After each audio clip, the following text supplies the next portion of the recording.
Marami sa atin ang hindi naniniwala sa mga kakaibang nilalang. Nilalang na kakaiba na kung tawagin ay aswang. Ang sabi nga ng iba, saka na sila maniniwala kapag sila na mismo ang makakita. Meron nga tayong kakaibang kasabihan na to see is to believe, and believe and you will see. Pero para sa akin, bilang isang anak ng albularyo, ay 100% na naniniwala sa mga iba't ibang uri ng mga nilalang. Lalo pat akin mismong nakikita at nakakasagupa. Isang uri ng nilalang na kung tawagin nga ay isang aswang. Mapagpalang araw sa lahat ng mga kakebi at sa tagapagbigay buhay ng aking kwento na si Kabanong. Tawagin niyo na lamang po ko sa pangalang Dino. Nakatira ako sa liblib na baryo dito sa Kabisayaan. Gusto ko lang pong ibahagi ang aking kwento nang ako ay hinahasa pa lamang ng aking itay sa panggagamot. Itay, magpahinga na kaya muna kayo. Kanina pa tayo naglalakad Abay, malapit nang maputol itong suot kong tsinelas Ang haba-haba na ng nilakad natin. Ang sakit na rin kaya ng mga paa ko. Tumahimik ka nga, Dino. Kay lalaki mong tao napakareklamador mong masyado. Nababakla ka na ba? Subukan mo lang dahil matitikman mo talaga ang ginawa kong latigo. Hindi tay. Sino ba naman ang hindi magrereklamo gayong halos 3 oras na tayo naglalakad dito sa daan Masakit na mga paa ko tay. Hawa ka naman sa akin. Ay nako, magtigil ka, Dino.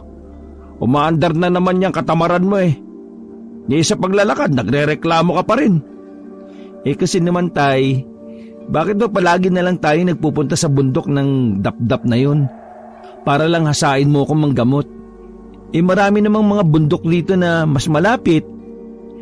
Kapag ikaw hindi ka tumahimik dyan, Dino, tutuluyan na talaga kita 1 linggo na kitang hinahasa upang manggamot pero wala ka pa rin natututunan.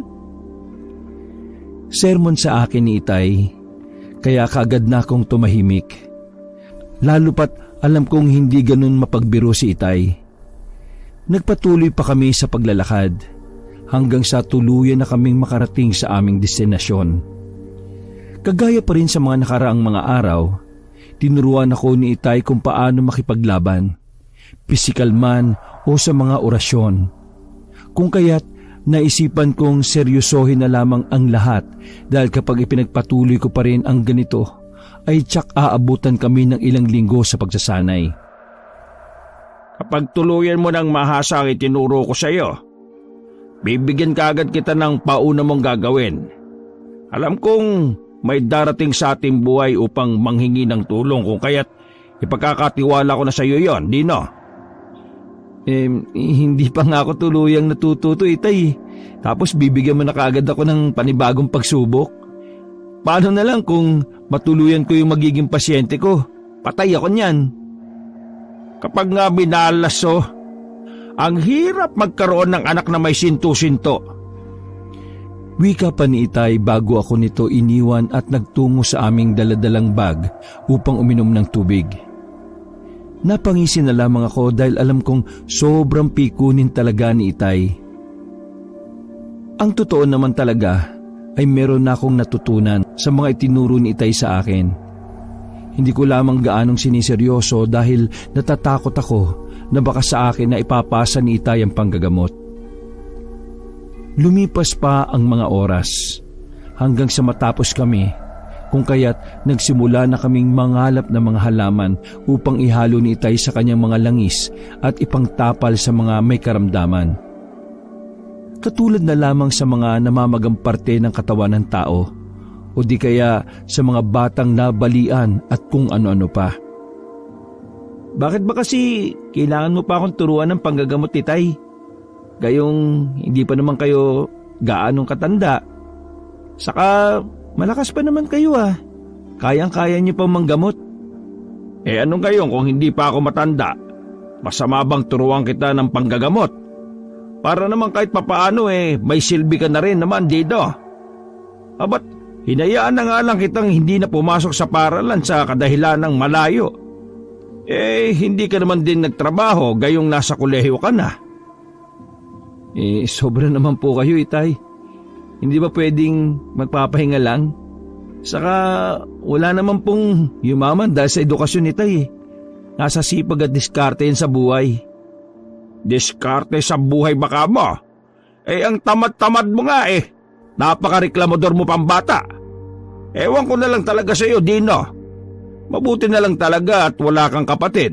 Dahil kung meron man at magmamana sa kasaltikan mo, mabilis kaming tatanda ng inay mo.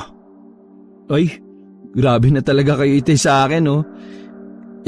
Siya nga pala, Tay. Totoo ba itong narinig ko mula sa mga tsismosa natin mga kapitbahay na meron daw nakitang aswang kahapon sa palengke? Dahil nilalantakan daw nito yung sariwang karni. Hindi lang basta-basta chismis yun, Dino. Dahil totoong aswang ang matandang yon. Hindi lang maniniwala ang karamihan dahil sa pag-aakalang may saltik lamang to sa utak. Napatango-tango na lamang ako sa sinabi ni Itay. Kung isang matanda ito, hindi rin malabong nag-iisa lamang ang sinasabi ng mga tao at sa nakikita ko noong nagpunta ako sa palengke dahil inutusan ako ni Inay na mamili ng karne upang lutuin sa maliit naming kainan. Nakita ko rin itong may nilalantakan na tila ba sariwang karne ng kung anumang klaseng hayop. Nakalagay pa ito sa isang supot kung kaya't bakat na bakat mula rito ang pulang likido. Ni hindi man lang nandidiri ang matanda sa ginagawa. Natakot pa nga ako sa mga sandaling yon lalo pat nang makita ng matanda na nakatingin ako sa kanya ay bigla ako nitong sinamaan ng tingin, bagay na ikinatakot ko. Uwi na tayo, Dino. Dalapo na. Tsak pagdating natin sa pwesto ng inay mo tapos na yun sa pagliligpit. Baka mahuli pa tayo.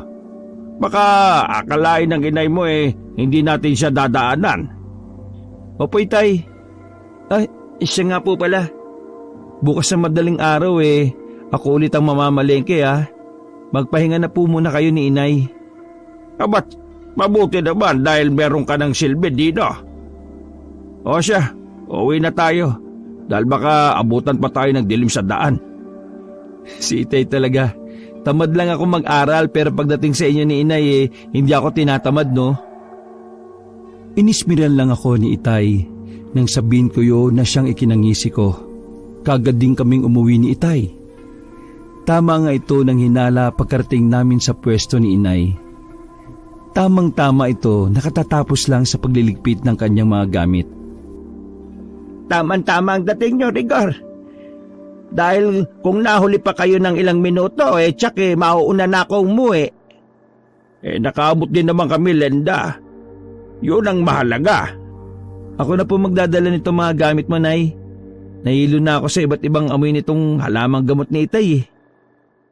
Ay, wag mong gawing biro yung mga gamot ko, Rigor. Kung ayaw mong tamaan ka sa akin. Naka, magtigil nga kayo mag-amaryan. Kahit na kailan talaga, walang araw na hindi kayo nagbabangayan. Ewan ko nga po ba dyan kay Itay, Inay? Palagi po akong pinagdidiskitahan Ayaw niya lang tanggapin na kamukha niya ako at mas pogi nga lang. Napahagalpak ako ng malakas na tawa nang makita kong itsura ni Itay na hindi maipinta. Kahit na si Inay ay napahalakak na rin dahil sa nakitang itsura ni Itay. Iwan ko sa iyo, Dina. Tamad ka na nga hambog ka pa. Mas lalo lamang akong napahagalpak dahil sa sinabi ni Itay. Pagkatapos ay makasabay kaming tatlo sa pag-uwi sa bahay. Kaagad kaming pumara ng jeep pero sa kasamaang palad puro puno na at pang 2 pasahero na lang ang kailangan kung kaya't ang ginawa ko ay nakikiangkas na lang ako sa likurang bahagi ng jeep habang nakatayo. Dumaan pa ang ilang mga minuto. Nagulat na lang ako dahil biglang may sumigaw sa loob ng jeep kung kaya't nakarinig din ako ng pagpara. Pagkatapos ay biglang lumabas ang isang matandang babae na sa tansya ko ay nasa edad 70 na ito. At pamilyar ito sa akin. Nagulat pa nga ako dahil kamuntikan na ako nitong mahagip. Mabuti na lang at kaagad akong nakaiwas.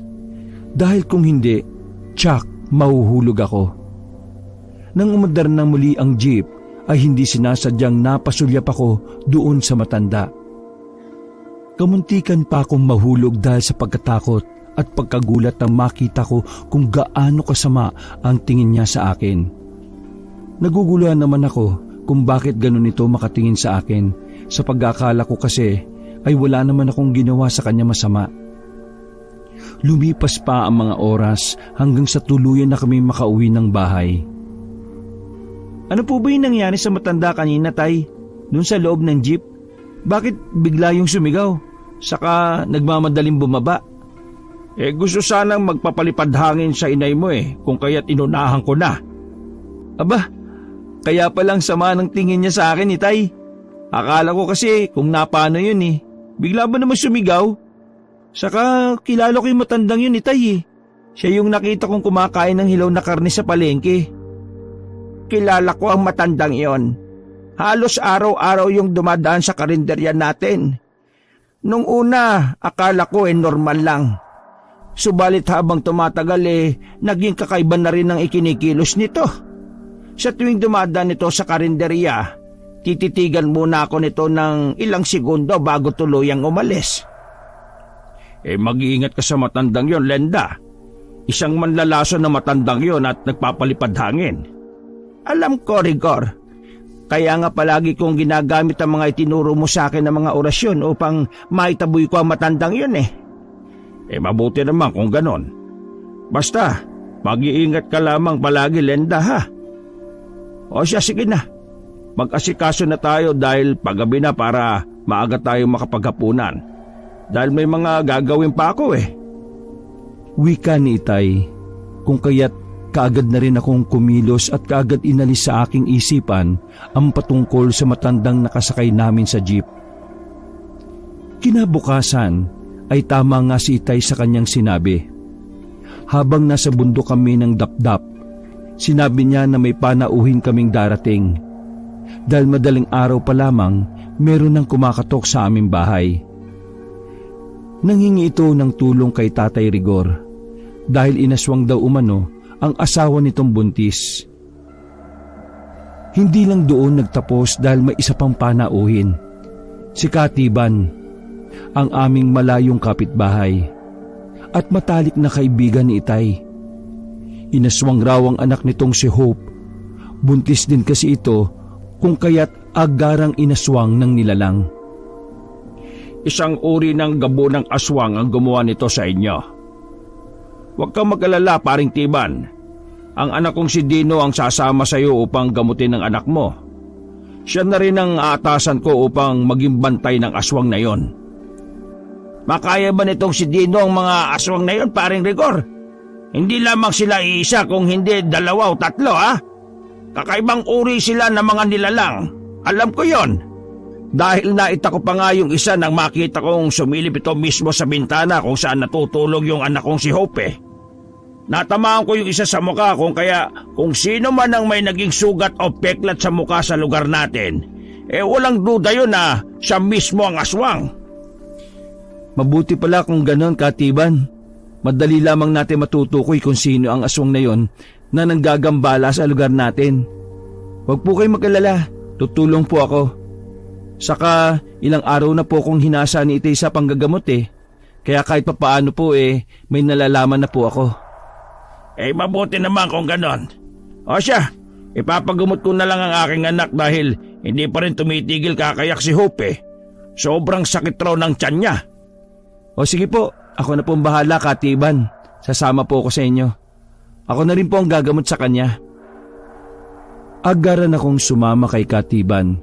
Kahit madilim pa lamang habang si Itay ay sumama doon sa kabila, si Inay lang ang naiwan sa bahay. Napunada tuloy ang kagustuhan kong ako ang maagang mamalengke. Kaya napilitan na lamang si Inay na siya ang gumawa. Pagdating namin sa bahay nila Katiban, ay pawis na pawis si Hope. Habang namimilipit pa rin ito sa sakit ng tiyan, kaagad kong inilapat sa noon niya ang aking palad at pinakiramdaman. Mukhang nag-iwan ng marka ang aswang na yun, Katiban. paniguradong babalik yun mamayang gabi. Kung ganon, ay makakatikim na sa akin ang tuluyan ng aswang na yon, Dino. Nagkamali siya ng taong inaswang. Hahaplasan ko lamang muna si Hope nitong dala kong langis para mawala yung marka ng aswang sa kanya. At kung pwede kumuha ka ng asin at kalamansi, Katiban, para ipainom natin kay Hope. O sige, saglit lang. Kukuha muna ako. Anak, Hope, saglit lamang mawawala din yung pananakit ng tiyan mo maya-maya. Agaran ko ng ginamot si Hope. Hinaplasan ko ng langis at inurasyonan ng panalangin at pagtaboy sa mga masasamang nilalang. Maya-maya pa ay tuluyan ng nakatulog si Hope. Kung kaya't pagbalik ni Katiban ay hindi na namin napainom ang katas ng kalamansi. Hihintay na lang namin na magising ito. Kumusta naman ang pag-iensayo mo sa bundok ng Dapdap, Dino? Okay naman po, Katiban. Kahit papaano marami na ako natutunan. Yun nga lang, si Itay palaging high blood sa akin dahil palagi ko na lang siyang naiinis. Napakaseryosong tao ng Itay mo, Dino. Hindi yan mahilig makipagbiruan. Dati-rati ang hindi ko talaga makakalimutan na nakipagsuntukan niyang Itay mo dahil sinabihan siyang mangkukulam ang nanay at tatay niya. Ganun po ba, Katiban? Paano naging isang aswang ang lolo't lola ko? Kagaya ni Itay, isa din naman sila mga manggagamot, Katiban. Sa'yo nang sinasabi sa kanya ng mga naging kaklase namin dati. Kaya yun, kamunti ka ng ma-ospital ang lalaking yon. Doon na ako napatawa dahil sa huling sinabi ni Katiban. Maging ako ay saksi sa pagiging seryosong tao ni Itay. Naalala ko pa nga noong bata pa ako. Nakatikim talaga ako ng isang matinding palo. Noong pinaglaruan ko, ang mga gamot ni Itay na nakalagay sa babasaging maliit na bote. Nagpaalam muna ako kay Katiban. Sinabi ko na lang na babalik ako mamayang gabi para bantayan si Hope. Dahil baka na rin babalik ang sino mang aswang na posibleng aswangin si Hope. Pagkarating ko sa bahay ay walang katao-tao dahil nasa karinderya si Inay habang si Itay paniguradong nanggagamot pa rin. Kung kaya't naisipan kong magpunta na lang sa karinderya. Pagkarating ko doon, nakita ko kung gaano kaabala si Inay. Nagulat pa siya nang bigla kong lumapit sa kanya at nag-alok na tulungan ko siya. May nalanghap ka bang masamang hangin, anak? Himala at naisipan mong pumunta rito. Wala ka bang ensayo ngayon, Dino? Si nanay talaga Ganun na ba talaga ako kasama niyong anak? Nakakasakit naman kayo ng damdamin. At saka si Itay nanggagamot pa rin. Mabuti na rin, Inay, para makapagpahinga na ako sa kasungitan ni Itay. Ako'y tigil-tigilan mo sa pagdadrama mong yan, Dino. Tatamaan ka talaga sa akin. Mas mabuti pang tulungan mo nga ako rito. Total, tamad ka naman din mag-aral, saka tigilan mo yung Itay mo. Sinasabi ko sa iyo kung ayaw mong makatikim ng pamalo kahit matanda ka na. Tutuloy na nga po, Inay. Saka huwag ka magsumbong kay Itay, Inay, ha? Ay, saka Inay, bakit nandito yung matanda na nakasakay natin sa jeep kahapon? Ang sama makatingin sa akin nakakatakot. Nang dahil doon sa sinabi ko, ay nakita ko ang pagkunot ng noo ni Inay habang napapatingin sa labas nitong karinderya. Maging ako ay napatingin na rin. Nakita ko matanda na nakatayo sa may gilid at diretsyong nakatingin kay Inay. Bigla akong kinilabutan sa paraan ng pagtitig ng matanda kay Inay. Titig na titig ito na parabang pati ang pagpikit ng mga talukap sa mga mata nito ay hindi na nagawa, na parang takot ito na kapag pumikit ay biglang mawawala si Inay. Kanina habang papasok ako ay ganun na ang posisyon nito. Maging ngayon ay ganun pa rin. Kung kaya't agad kong hinila si Inay at pinapasok sa kusina. Dahil kakaiba talaga ang pakiramdam ko sa matandang ito. Lalo pat sinabi ni Itay kahapon na isa itong manlalason at nagpapalipad hangin na rin. Dito ka na muna, Inay. Huwag kang lalabas ha, hanggat sa hindi pa umaalis yung matandang yun. Mukhang may binabalak yata sa iyo eh. Malakas nga rin ang kutob ko na may binabalak yun sa akin. Dahil araw-araw na lang, nandyan ang matandang yan. Hinahayaan ko na lang, baka kako may saltik. Malalaman natin yan, Nay. Ako na lang po ang bahala sa labas ha. Magpahinga po muna kayo rito. Sasabihin ko na lang sa mga tauhan mo na hindi ka pwedeng istorbohin. Sige, mabuti na rin at pumunta ka rito. Matutulog muna ako dahil nakakaramdam ako ng pagkahilo eh. Sumakit bigla ang ulo ko. Pagkatapos na sabihin niyo ni Inay, ay pinahiga ko na siya saka ako nagtungo sa labas. Pagtingin ko kung saan naroroon na matanda kanina, ay nakita kong wala na yon dun sa kinatatayuan niya.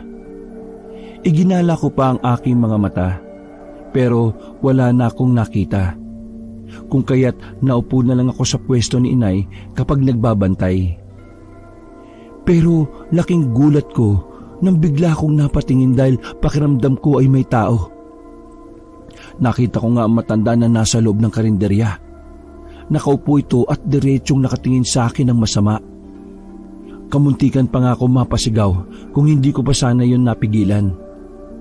Nakita kong walang umasikaso sa matanda dahil maging ang mga tauhan ni nanay na taga-serve ng pagkain ay takot sa matanda.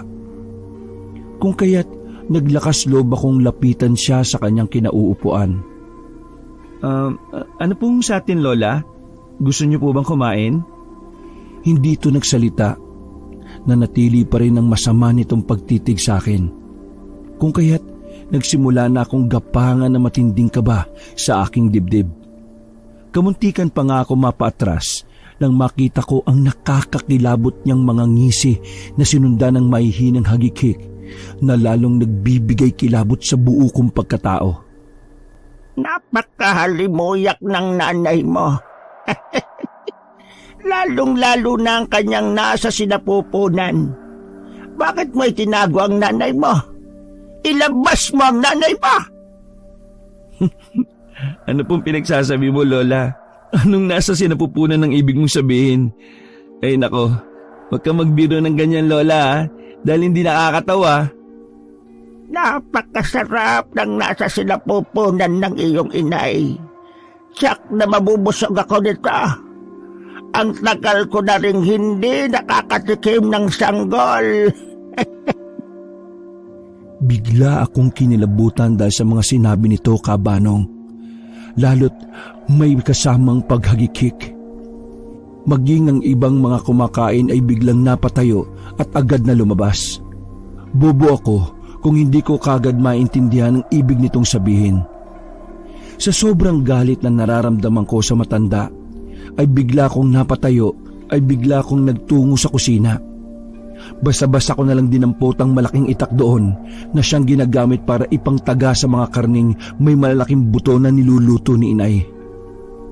Paglabas ko ay nakita kong matanda na papalabas na ng pintuan na parang nagmamadali. Hindi ko na ito naabutan pa. Nagmamadali akong hinabol pero paglabas ko ng karinderya ay di ko na kagad nakita. Marami ang taong naglalakad sa gilid ng kalsada at palagay ko'y humalo na ito sa mga tao. Galit na pumasok ako ulit sa loob ng karinderya at dumiretso sa kusina. Nagulat pa ako na makita si Inay na nagsusuka sa maliit na palikuran. Kaya kagad ko siyang nilapitan. Nay, okay lang po ba kayo? May masakit ba sa inyo? Anong nangyari sa'yo? Nasusuka lang ako, Dino. Hindi ko alam kung bakit. Wala naman sana akong nakain kakaiba o panis. Pero pakiramdam ko talaga ang sama-sama ng pakiramdam ko. O sige, Nay, magpahinga ka na po muna. Ako nang bahala rito sa labas. Hintayin na lang natin si Itay na pumarito para sabay na tayong umuwi. O sige, ikaw na muna ang bahala dyan, Dino, ha?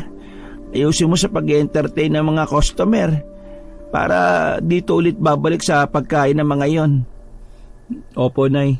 Sige na po, magpahinga na po kayo. Lalabas na po ako. At saka nga pala, Nay, huwag po kayong uminom ng gamot ha. Sabay na po tayo mag-usap mamaya. Nakita ko ang bagyang pagtataka ni Inay sa sinabi ko. Pero hindi na ako nagsalita pa dahil ayaw ko munang biglain si Inay. Paniguradong hindi pa nito alam na nagdadalang tao siya. Baka bigla kasi siyang magulat at baka mapahamak pa ang bata sa sinapupunan ni Inay. Nakaramdam naman ako ng matinding pagkatuwa dahil sa edad ko nitong 21, ngayon pa lang ako magkakaroon ng kapatid. Panigurado matutuwa si Itay kapag nalaman niya ang patungkol dito. Mas lalo lang akong ginanahan magtrabaho. Tinutulungan ko na nga lang din sa pagsiserve ang mga tauhan ni Inay. Hanggang sa sumapit ang hapon ay dumating na si Itay para sunduin kami. Umuwi rin kami kaagad pagsara ng karinderya. Pagdating sa bahay ay nagtataka sila kung bakit pangiti-ngiti ako. Nay, wala na po ba kayong balak akong sundan para naman kahit papaano may matatawag akong kapatid? Saka para naman kahit papaano may maalagaan ako dito sa bahay. Sinasabi ko na nga ba, Rigor, nakalanghap ng masamang hangin yung anak mo. Kung ano-ano na lang ang pinagsasasabi. Hoy, pagtigil ka nga din, no? Paano naman magkakaroon ka ulit ng kapatid ang tanda na namin ng nanay mo? Diba, wala sa edad yan, Tay, Nay. Kapag si Inay hindi pa nagme-menopause, malaki ang posibilidad na mabubuntis pa siya. Abat, magtigil ka nga dyan din, no? Lagpas sa kalendaryo na ako, no? At saka kung meron man, edi hulog ng langit. Pero kung wala, abay sapat ka na para sa palaging pagsakit ng ulo namin ng tatay mo. Ay, grabe ka naman talaga sa akin, Inay. Nakakasakit ko talaga ng damdamin. Ayaw nyo nun, magkakaroon ulit kayo ng panibagong pasakit sa ulo. Sinamaan ako ng tingin ni Inay kung kaya't kaagad na akong tumahimik. Naisip kong saka ko na lang yun sasabihin dahil pakiramdam ko ay umatras ang dila ko. Sumapit na ang gabi, sabay-sabay kaming nagapunan, nagkukwentuhan ng kung ano-ano. Naisipan kasi namin na magkwentuhan dahil linggo naman kinabukasan. Hindi kami nagbubukas ng kalenderya dahil pahingan namin ang araw na yon. Habang ako na may masaya dahil makakapagpahinga ako sa pag-akyat sa bundok para mangalap ng halamang gamot. Hanggang sa sumapit ang 9:00 ng gabi. Nagulat na lang kami dahil bigla na lamang may narinig kaming kakaibang huni mula sa ilalim ng aming silong. Abat, hanggang dito ba sinusundan pa rin tayo ng matandang yan? Hindi na nakakatuwa, Ano ba ang kailangan sa akin ng aswang na yan? Sinasabi ko na nga ba't isa talagang aswang ang matandang yan? Ano nang gagawin natin, Rigor? Baka dahil sa buntis kay Inay, kaya hanggang dito'y sinusundan pa rin tayo? Abat, wag mo akong pinagloloko dino, ha? Hindi ako nakikipagbiruan sa'yo. Tama na yan. Ako na kakausap sa inay mo mamaya, Dina. Ngayon mo ipakita mga natutunan mo mula sa akin. Kunin mo ang buntot pagir yan sa may altar. Itabay mo ang aswang na yan. Agad naman akong sumunod dahil alam na rin ni Itay ang tungkol sa kalagayan ni Inay. Kagad kong kinuha ang buntot pagi na nakasabit lang sa altar. Saka ako bumaba sa silong ng bahay namin. Pagsilip ko mismo sa aming silong, ay nakita ko ang isang malaking baboy ramo. Nang tapatan ko ng liwanag ng flashlight ang mukha ng aswang, ay doon kitang-kita ko ang nakakakilabot nitong anyo. Lumalabas mula sa bunganga nito ang 4 na matutulis na mga ngipin. Tumutulo ang malapot nitong laway at nakakahilo ang amoy. May kasama pang bahid ng pulang likido ang laway nito. Biglang nanlaki ang mga mata ko nang bumaling ito sa akin. At sa pagkagulat ko ay hindi na ako kagad nakagalaw. Maya-maya ay bigla na lamang ako nitong sinugod. Natumba ko at kasunod kong narinig ay ang malakas sa pagsigaw ni Inay at Titay sa loob ng bahay. Dino, anong nangyari sa'yo? Diyos ko! Rigor, ang anak natin! Bilisan mo ang pagkilos mo, Dino! Hampasin mo na kagad ang aswang ng bitbit mong buntot, pagi! Sandali, Tay. Ang lakas po ng aswang na ito eh. Kapag nahuli ko ito ngayon, Chuck, gagawin kong pamputahi ito bukas sa karinderya ni Inay. Mabilis akong tumayo. Binalingan ko ang malaking baboy ramo habang nakaangil ito sa akin at takmang aatakihin na naman ako. Agad kong iwinasiwas ang dala kong latigo. Nakita kong napapatras ito na tila ba nahintatakutan. Pero napahinto ko sa aking ginagawa nang makita ko ang walis tingting namin na nakabaliktad ang pagkakatayo. Agad ko itong kinuha at malakas na inihampas sa malaking baboy ramo. Pumalahaw ito ng pagkalakas-lakas na tila ba isa itong ordinaryong baboy lamang na kinakatay. Binigyan ko pa siya ng isang malakas na hampas, kung kaya't napapalukso ang baboy ramo na tila ba napapaso. Pagkatapos ay mabilis itong tumakbo palayo. Kapag bumalik ka pa rito kinabukasan, hindi na ako magdadalawang isip na gawin ka naming ulam. Dino, pagtigil ka. Huwag mong gawing biro mga bagay na ito, ha? Lalo pat hindi sila mga ordinaryong mga nilalang. May mga kakaibang kapangyarihan sila na hindi natin mapapantayan. Sorry po, Itay. Siya nga po pala. Alam niyo na po ba kung bakit palaging sinusundan ng matandang aswang na yun si Inay? Alam ko na, Dino. Hindi lang ako makapaniwala. Umakit ka na muna dito dahil baka meron pang dumating na iba. Dito na tayo sa loob ng bahay mag-usap. Opo, nandyan na po. Lumipas ang gabi na masayang-masaya kami, lalo pat may bagong darating na biyaya sa amin. 3 buwang buntis na pala si Inay. Hindi lang ito nahahalata dahil sa hindi naman inakala ni Inay na mabubuntis pa siya sa edad na 44. Kinabukasan ay gayon na lamang ang pagkadismaya ko nang sabihin ni Itay na mag-iensayo ako.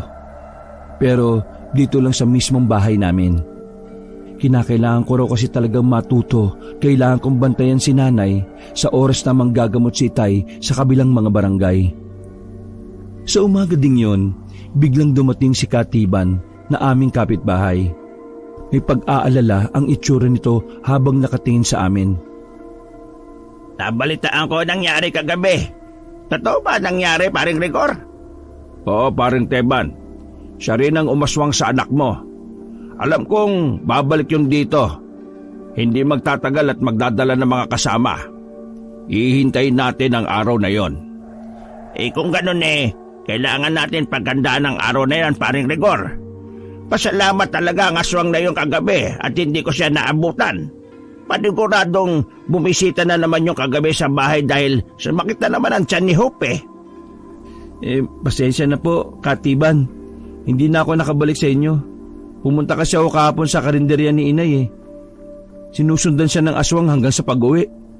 Huwag mong alalahanin pa yon, Dino. O siya, uwi na muna ako dahil may lakad kami ngayon ng pamilya. Sige, paring Teban. Pumunta ka lang dito kapag may kailangan ka, ha?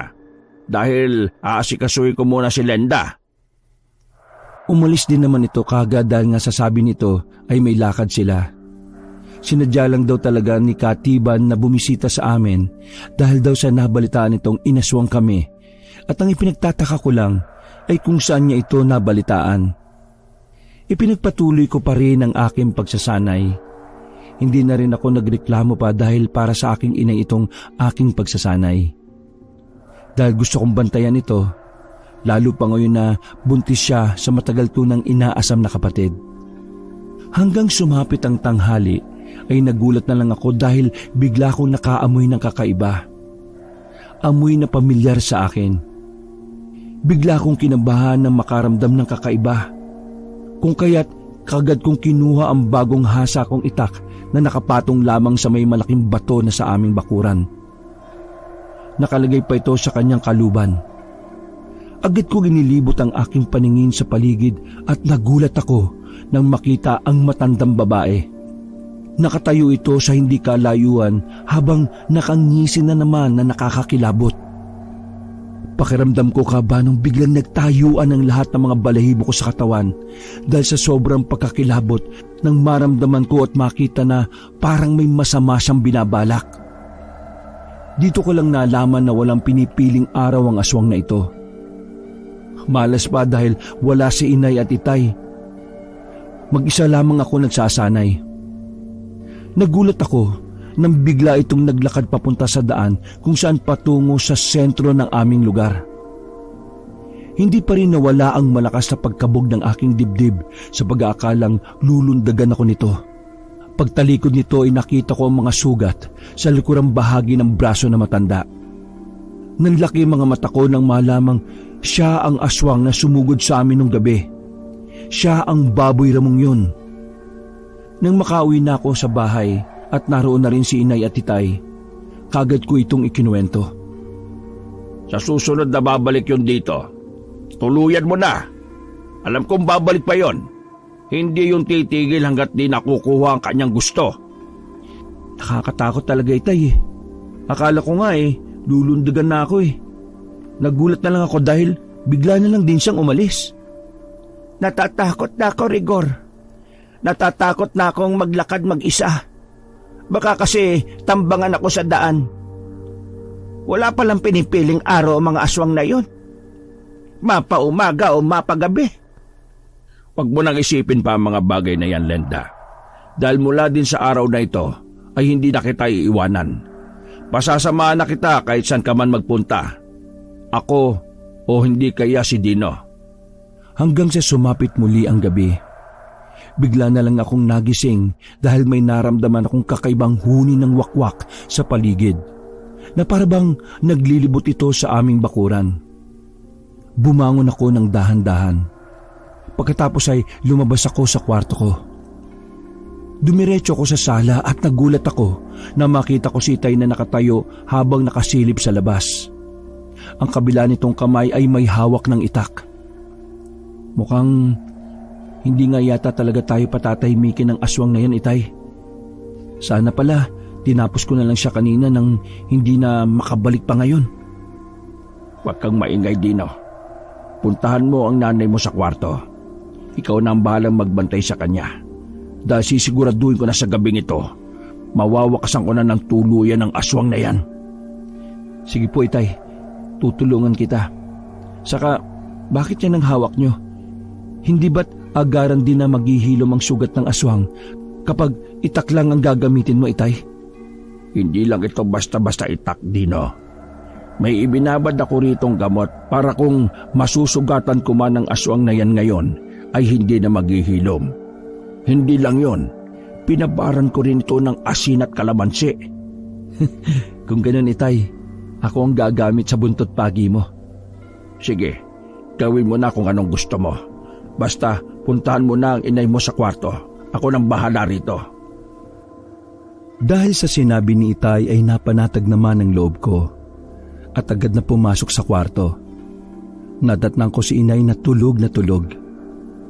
Agad na binudburan ko ng asin at pawang ang bintana. Maya-maya ay nagulat na lang ako dahil sa biglang may mga kalabog mula sa labas ng aming bahay. Dali-dali akong lumabas ng kwarto para tingnan kung ano yon. Pero laking gulat ko nang makita ko si Itay nakaharap ang isang nakakakilabot na nilalang. Nakilala ko kagad siya kahit kumulubot at mas pumangit pa ang kanyang itsura. Ang aswang na ito at ang matandang babae sa karinderya ay iisa. Siya naman ang sumasalakay sa amin. Nakadipa ito sa lupa, parang nakatuwad at mabalasik na nakatingin kay Itay. Pero hindi lang yon. Mas nagulat ako nang may maaninag ako mula sa unahan. May isa pang aswang. Nakatayo lamang ito habang nakatingin kay Itay at sa matandang aswang. Mag-iingat ka po, Itay! May isa pang aswang sa bandaron! Hindi kita matutulungan dahil babantayan ko si inay! Hindi na ako sinulyapan pa ni Itay. Nanatili lamang itong nakikipagtitigan sa matandang aswang na umaangil na sa pagkasabik sa gusto nitong makuha. Nakalanghaprin ako ng kakaibang amoy na tila ba nabubulok na karne. Pero bigla na lang ako nagulat nang marinig ko ang malakas na sigaw ni inay sa loob ng kwarto. kung kaya't kaagad akong napatakbo papunta doon. Pagpasok ko, nakita ko si inay na tila ba takot na takot habang nakatingin sa bintana. Napatingin din ako sa bintana at doon nakita kong isang mabalasik na muka ng isa pang aswang. Pulang-pula mga mata nito habang nakatingin sa amin. Ang tutulis na mga ngipin nito at tumutulo ang malapot nitong laway. Nandiri ako dahil dinidilaan pa nito ang sariling laway na tumutulo. Ang itay mo, Dino, nasaan? Baka kung napano ng itay mo sa labas. Nay, matapang po siya. Huwag ka mag-alala. Tulungan mo ang itay mo, Dino. Tulungan mo siyang makipaglaban. Hindi pwede, inay. Dahil kailangan kitang bantayan. Ikaw ang pakay nila at ang magiging kapatid ko. Hindi ko hayaang mangyari yun, inay. Diyos ko, ano ba nangyayari sa atin ngayon? Bakit naglipa na ang mga masasamang nilalang sa mundong ito? Kagad kaming lumabas dahil pareho kaming nag-aalala kay Itay. Doon bumulaga sa amin si Itay na nakikipagpambuno na sa matandang aswang. Kitang-kita ko kung paano hinataw ni Itay ng malakas ang matandang aswang gamit ang itak. Maya-maya ay bigla na lang siyang nilundagan nito. Natamaan ng matandang aswang sa mukha kung kaya't pumalahaw ito ng pagkalakas-lakas. Akmang lulundagan na naman si Itay ng matandang aswang kaya sinalubong niya ito ng malakas na paghataw dahilan para mapatras ito. Ang itay mo, Dino, tulungan mo siya. Maawa ka sa itay mo, baka mapahamak siya. Hindi mapapahamak si Itay, inay. Alam natin yan pareho. Hindi ako pwedeng lumayo sa inyo dahil baka sugurin ka ng aswang. Walang tutulong sa inyo. Hindi na muling nagsalita pa si inay. Inilibot ko ang aking paningin sa buong paligid. Hinanap ko ang isang aswang na sumilip kanina sa bintana ng kwarto nila inay. Alam kong lalaki ang aswang na yon. Malakas siya kumpara sa matandang babae. Hindi ko lang nakilala ang mukha nito dahil na rin sa napakapangit nitong anyo. Muli kaming napatingin sa kinaroroonan nila Itay. Bigla akong nagulat at may kasamang takot nang makita kong bigla na lang lumabas ang isang aswang na kanina ko pa hinahagilap mula sa madilim na parte ng paligid. Tulungan mo ang Itay mo, Dino, bilisan mo! Pero hindi kita pwedeng iwan dito, inay. Paano kung ikaw ang lusubin ng mga aswang na yan? Paniguradong hindi papayag si Itay nun. Huwag mo akong problemahin pa, anak. Kunin mo ang buntot bagay sa loob. Basta puntahan mo ang Itay mo. Napilitan akong bumaba ng bahay dahil ipinagtutulakan na ako ni inay. Mabilis na pumasok si inay sa loob ng bahay. Paglabas nito ay bitbit na niya ang buntot pagi kung kaya't kagad kong nilapitan si Itay. Dahil natumban na rin ng biglang lundagan ng matandang aswang. Nagmamadali akong nilundagan ng aswang dahil ibinaon nito ang matutulis na kuko sa dibdib ni Itay. Nagpambuno kaming dalawa at nakuha naman ni Itay ang tiyempo kaya nagawa niyang hatawi ng itak ang matandang aswang. Natamaan ito sa muka.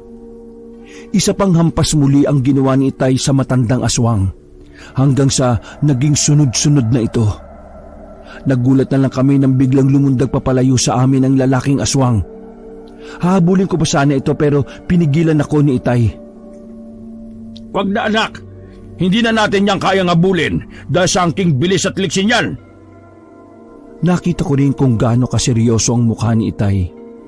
Habang nakatingin sa madilim na parte kung saan nilamon sa kadiliman ang mga aswang na tumakas. Sinasabi ko na nga ba eh. Marina sabi ni Itay habang nakatingin sa lugar kung saan tuluyang naglaho ang nakatakas na aswang. Gusto ko pa sanang magtanong pero pinigilan ko na lang ang sarili ko. Lalo pat nakakatakot ang itsura ni Itay. Ginapos namin ang matandang aswang. Habang si inay ay takot na pinapanood ang aming ginagawa. Nanginginig pa nga siya. Pagkatapos naming igapos ang aswang, nilapitan ni Itay si inay at niyakap ito ng mahigpit. Naisipan namin na wag munang galawin ang katawan ng matandang aswang. Dahil kinabukasan, kailangan muna naming ibalita sa aming mga kapitbahay ang tungkol dito para mapag-usapan kung ano ang pwedeng gawin sa katawan nito. Kinabukasan nga ay dumating ang ilan sa aming malalapit na kapitbahay. Tuwang-tuwa sila dahil nakapuksa kami ng aswang. Sabi nila, kahit papaano'y nabawasan daw ang mga nambibiktimang mga halimaw sa aming lugar. Napag-usapan din na sunugin na lang ang bangkay ng matandang aswang para tuluyan ng matahimik ang kaluluwa nito sa kabilang buhay. Natatakot ako, Rigor. Napatay na nga ang isang aswang, pero paano kung balikan tayo ng mga kasamahan niya? Huwag mo nang isipin pa ang mga bagay na yan, Lenda. Babantayan kita sa abot ng aking makakaya. Nandito rin ang anak natin. Mahusay na rin siyang makipaglaban. Kaya huwag mo nang isipin ang mga bagay na magpapasama sa dinadala mo. Hindi ko lang talaga mapigilang hindi isipin. Bakit nga pala hindi mo sinabi sa mga kapitbahay natin na may nakatakas pang aswang? O nga naman, Itay, bakit hindi niyo sinabi sa kanila? Baka makatulong sila para matugis natin yung mga aswang na yon. Ako nang bahala sa mga bagay na yan, Lenda. Dino. O siya, huwag na kayo mag-isip lang kung ano-ano. Lalo pat makakasama sa iyo yan. Mas mabuting alagaan mo na lang ang iyong sarili at ang ating magiging anak. Pero natatakot ako, Rigor. Natatakot ako sa bawat mga oras na baka kahit sa pagtulog natin ay bangungutin ako. Lenda, hindi ito ang panahon para matakot. Kailangan mong maging matapang. Nandito naman kami ng anak mo. Hindi ka namin pababayaan lalo na yung nasa sinapupunan mo. Magkakamatayan muna kami bago ka nilang magalaw. Lumipas ang mga araw. Naging matiwasay naman ang bawat mga gabing nagdaan. Hindi na muling bumalik ang mga aswang. Kung kaya't kahit papaano'y napanatag naman ang loob namin. Pero isang araw, nagulat kami sa balitang namatay daw ang anak ni Katiban na si Hope. Inaswang raw ito. Wakwak ang tiyan. Wala na rin ang batang matatagpuan sa tiyan ng babae. Kung kaya't kaagad kaming nagpunta doon sa bahay nila Katiban. Naabutan namin ang asawa ni Hope habang nakayakap sa walang buhay na katawan ni Hope. Hindi ko kayang sikmurain ang kalunos-lunos na nangyari sa kanila. Agad akong lumapit kay Katiban na nakatulala sa malayo na parabang may malalim itong iniisip. Nakikiramay po ako, Katiban. Pasensya na rin po kung wala man lang akong nagawa, kami ni Itay. Hindi ko lubos akalain na ganito ang sasapitin ni Hope. Kung sino man ang may gawa niyan sisiguraduhin namin na magbabayad siya. Salamat, Dino. Huwag mo nang isipin pa yon. Laban namin ito. Ang ingatan mo yung iyong ina. Kailangan niya ang proteksyon nyo. Nasan pa lang Itay at inay mo? Nasa labas po, nasa bakuran, habang kinakausap ang ibang mga kapitbahay ron. Ganun ba? O sige, pupuntahan ko muna sila, ha? Sige po, Katiban. Tumango ako at sunundan ko siya ng tingin. Bigla namang nangunot ang noo ko nang makita kung gaano kaseryoso ang mukha ni Itay habang nakatingin kay Katiban. Maya-maya ay tinawag ako ni Itay. Mataas ang boses niya na parabang nagalit kay Katiban. Uwi na tayo. Hindi na rin tayo makikipaglamay. Naintindihan mo ba, Dino? Pero bakit naman, Itay? Ano po ba nangyari? Huwag nang maraming tanong, Dino. Lenda, umuwi na tayo. At ikaw, paring Tiban, binabalaan kita. Sa oras na papatusin mo ang pamilya ko, hindi ako manghihiming patayin ka. Diyos ko, ano ba yung pinagsasabi mo, Rigor? Tiban, pagpasensyaan mo na itong kumpare mo, ha? Pagod lang kaya kung ano-ano mga sinasabi. O siya, sige, uwi na muna kami para makapagpahinga. Sige, Lenda. Salamat sa pagpunta.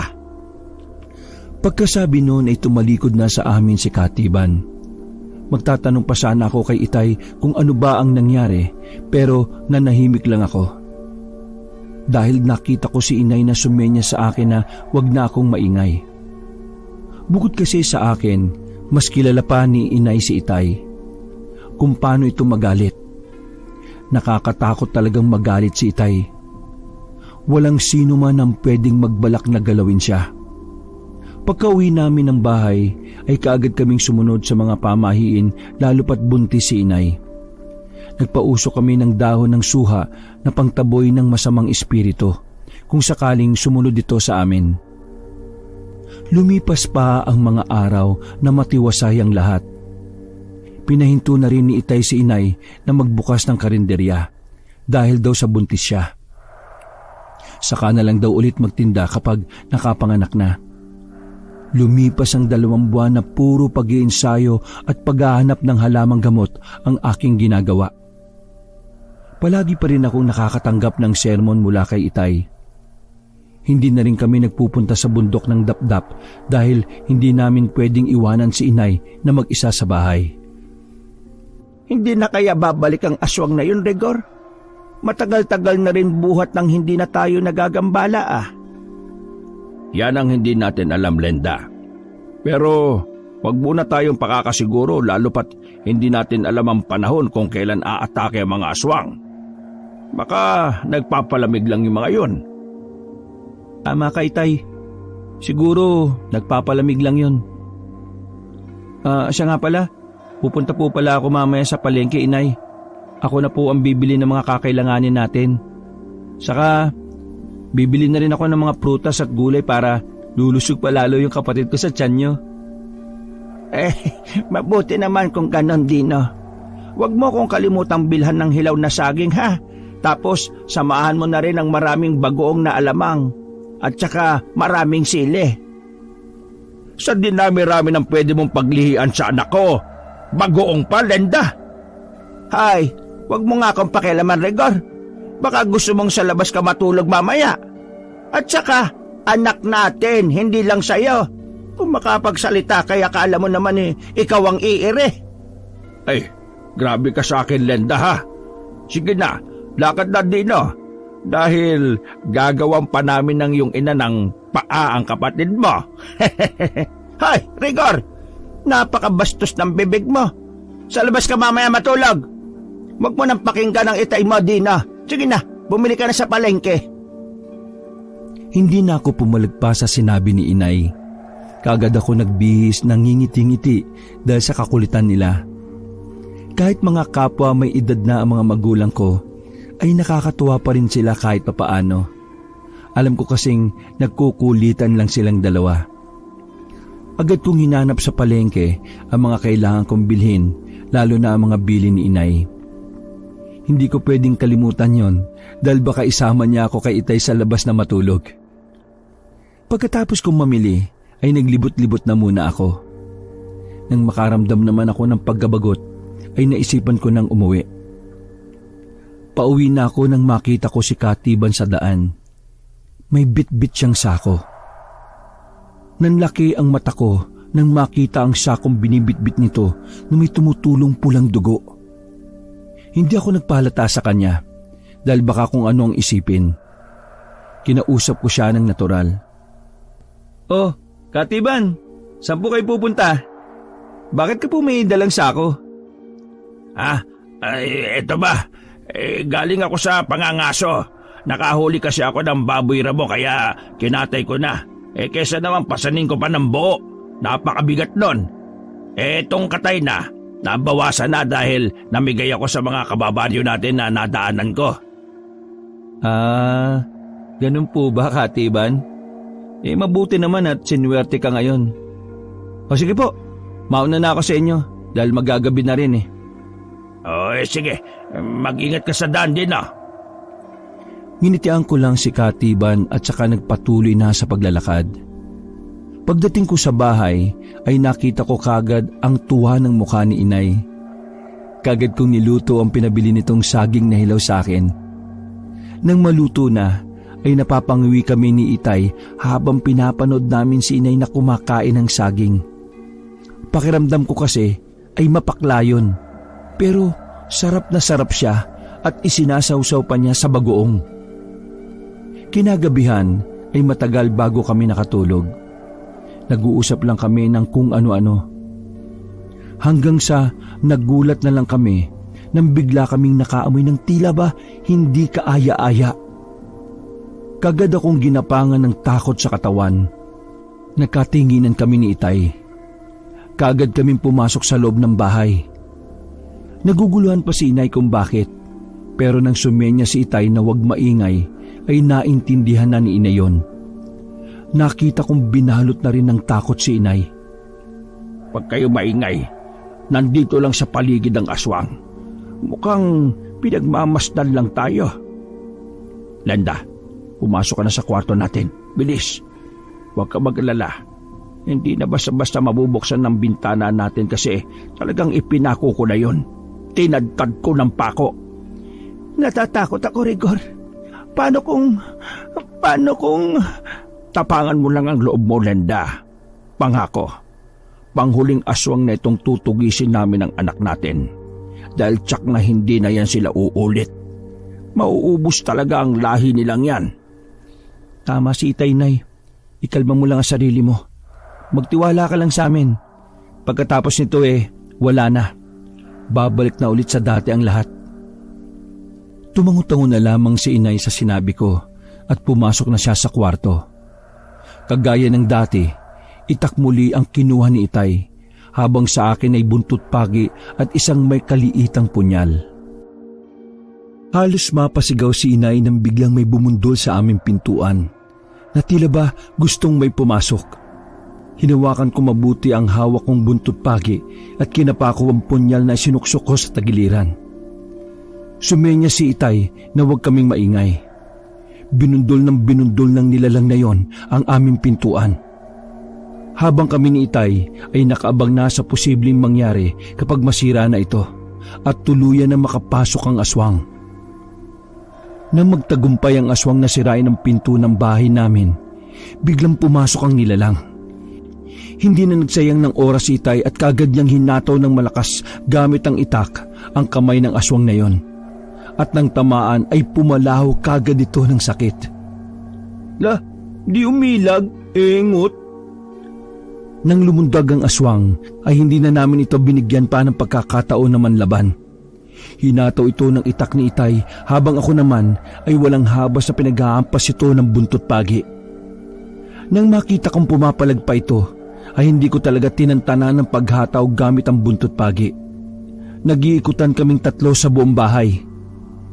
Nagkakandalaglag na ang mga display. Nababasag na ang mga babasagin dahil inihahagis ng aswang sa amin. Ang kapal ng mukha mo! Nagbabasag ka pa talaga? Ubusin mo pa yung gamit namin dito sa bahay? Loko ka! Nanlisik ang mga mata ng aswang at umangil pa ito. Pagkatapos ay pumunta sa kusina. Dinampot ang mga kasangkapan doon at saka ibinalibag sa amin. Panay ang ilag namin ni Tatay. Nagtatago na kami sa likod ng mga upuan. Hindi kami makabuelo ng atake dahil tsak na buko lang abot namin kapag sinalubong ang lumilipad na mga gamit. Maya-maya ay nakita kong lumabas ng kwarto si Nanay. Bit-bit niya ang flashlight. Binuksan niya yun at itinutok ang liwanag ng flashlight sa mga mata ng aswang. Umatungal ng malakas ang aswang. Dalian niyo! Habang silaw pa yan, hatawin niyo na, dali! Bilis din Sugod! Opo! Mabilis ang kilos namin ni Itay nang suguri ng aswang. Panay ang ilag niya sa itak ni Itay. Kaya ako na ang humataw ng humataw gamit ang buntot pagi.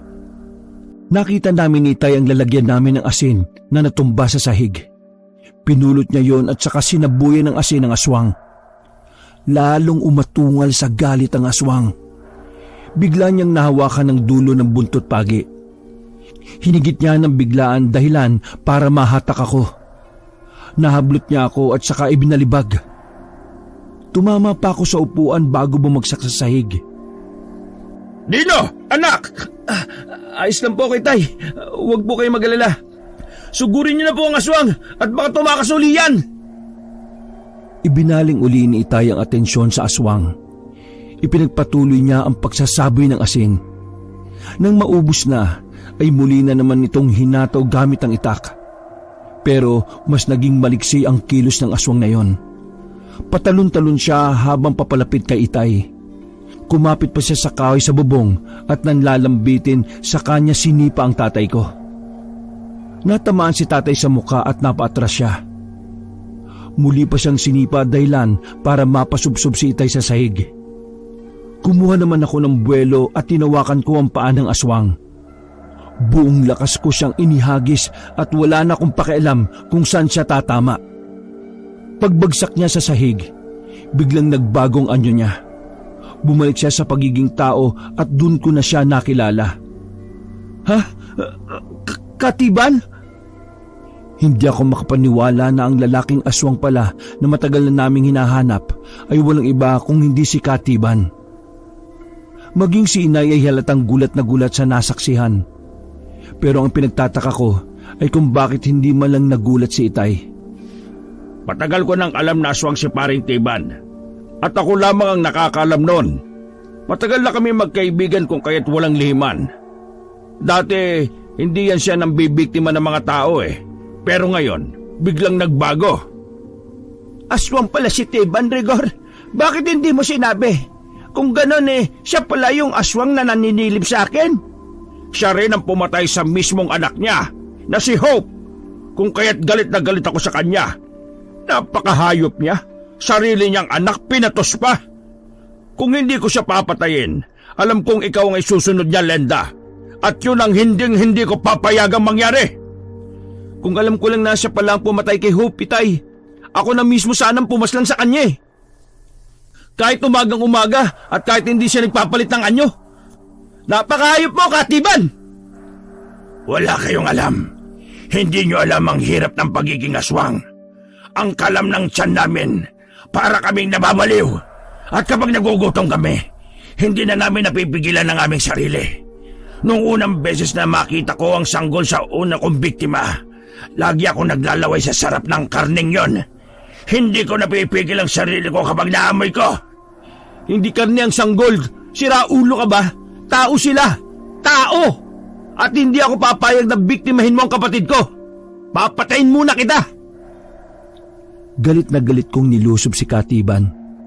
Bago pa ako makalapit sa kanya, ay kaagad siyang nagpalit anyo sa pagiging aswang na tao.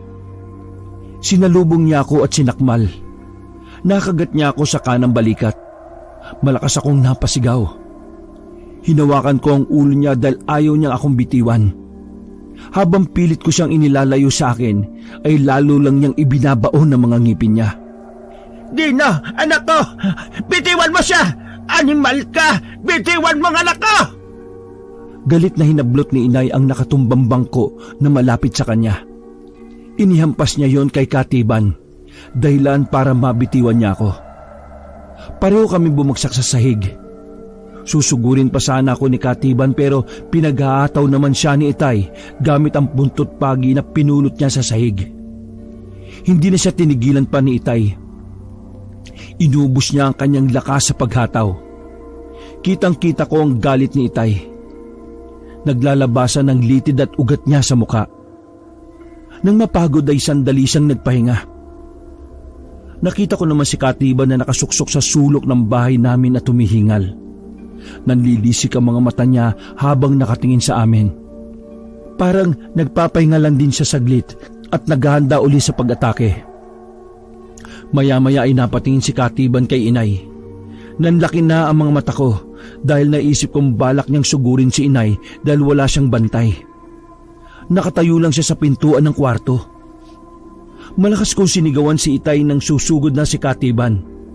Sabay kami sumugod ni Itay para harangan si Katiban. Iniharang ni Itay ang kanyang sarili para maprotektahan si Inay. Rigor! Tay! Dali, Dina! Kunin mo ang itak! Saksakin mo siya! Habang yakap-yakap ko ang hayop na ito! Hindi ko siya bibitiwan! Kaagad kong pinuntahan ang itak ni Itay na malapit sa kusina. Ilang dipa ang layo nun. Nang damputin ko ang itak, sabay namang sumigaw ng malakas si Itay. Natarantan na rin si Inay at umiiyak na siya. Nang lumingon ako, nakita kong nakasakmal na si Katiban sa tagiliran ni Itay. Walang iya ka talaga! Nagawa mo pang manakmal! Etong sayo! Dali-dali kong itinarak sa likod ng aswang ang itak. Napabitaw ito sa pagkakasakmal kay Itay. Napatingin na lang kami nang bumagsak ito sa sahig at maya-maya ay nagbalik na sa anyong tao. Humihingal si Katiban. Pagkakarinig ko ay para siyang umiiyak. Kumakalat na ang dugo niya sa sahig. Naghahalo na ang galit at awa ko sa kanya. Patawad, pre. Alam mong, hindi ko gusto ang nangyayaring ito sa akin. Hindi ko talaga kaya ang mga nangyayari. Mas gugustuhin ko na lang ang mamatay. Patayin mo na ako. Tuluyan mo na ako, pare. Para hindi na ako mahirapan pa. Dadaling ka namin sa barangay para malaman nila ang katauhan mo. Matagal na kitang pinagtakpan, pero hindi na ngayon.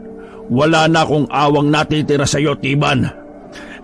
Sige, iharap mo ako sa kanila para maging bayani kayo ng pamilya mo. Tapos sa harap nila, saka mo ko bawian ng buhay. Pakiusap, ayoko na ito. Hindi na ako nakakatulog sa gabi dahil sa konsensya. Lalo na nang mabiktima ko ang sarili kong anak. Hindi ko na kaya. Hindi ko na kaya. Sige, Dino, talian na natin siya. Tapos dalinan natin siya sa barangay. Pagdating namin sa barangay, ang lahat ay nagtaka nang makita si Katiban na nakatali. Hindi pa sila makapaniwala nang sabihin namin sa kanila na aswang ito. Nasaan yung tao si Katiban at sobrang nangihina na dahil sa pagod at mga sugat. Namumutla na rin siya dahil sa mga dugong nawala sa katawan niya. Lahat ng mga matang nakatingin sa kanya ay nakita kong nalulungkot at naaawa. May isa pang nagtanong kung paano daw namin mapapatunayan na aswang nga si Katiban.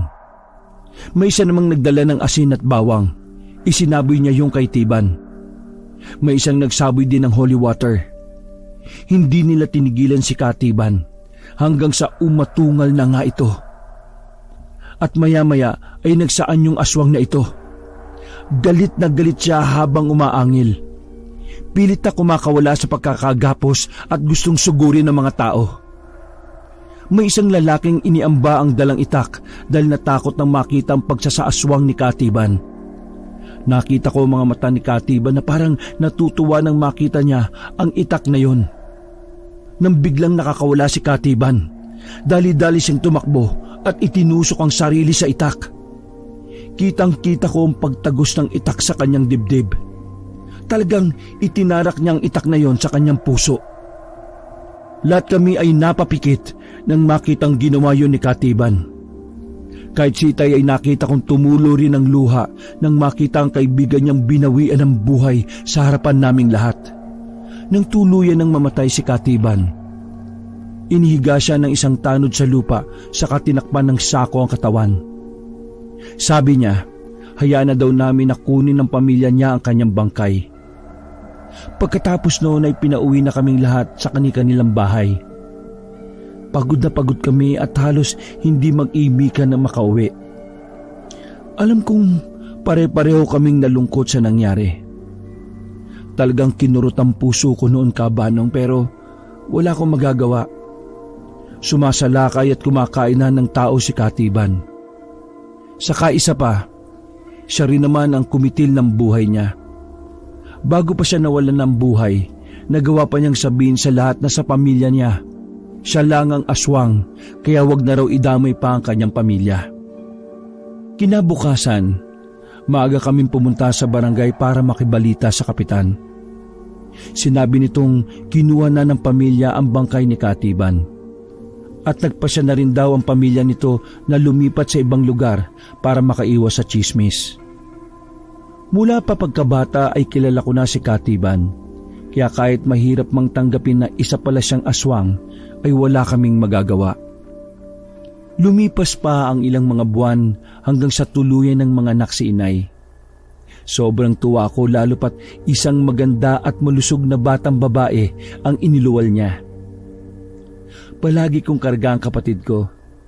Palagi ko siyang kasama kahit saan ako magpunta. Masaya na kami at payapa na uli ang buhay namin. Balik na uli sa normal ang lahat. Ang sabi ni Itay, may mga aswang pa rin daw sa lugar namin pero dahil sa takot ng mga ito, nanahimik na lang sila. Kaya si Itay, nanahimik lang din siya. Sabi niya kasi, tao rin ang aswang. Hanggat hindi ito nambibiktima ng tao, hindi naman sila kailangang patayin. May karapatan pa rin silang mabuhay. Hanggang dito na lamang po, Kaabanong, ang aking kwento. Maraming salamat po sa pagbibigay buhay ng aking naging karanasan. Wakas.